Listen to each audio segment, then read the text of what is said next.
may nakuha tayong tatlong chords. Yan. Take note mga master. Pag makuha mo yung tatlong chords sa isang kanta mga master, is kaya mo na yung siprahin mga master yung susunod na mga chords. Dahil sa clue natin na tatlong chords.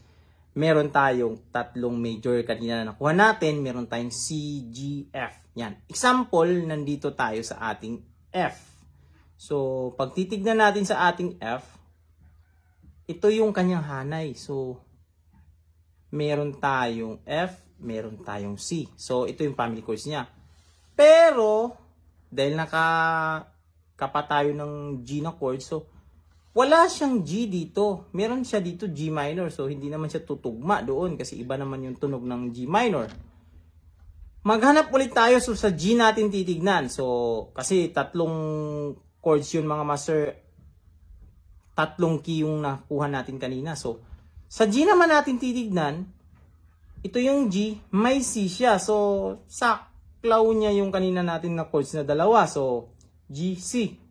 Ngayon, magproblema naman tayo kasi walang F sa kanyang family chords. Meron pero F sharp. Iba yung tunog ng F sharp sa F. Then, hanapin natin yan mga master. So, makikita natin yan yung tatlong chords na yan sa family chords ng C. Ito yon.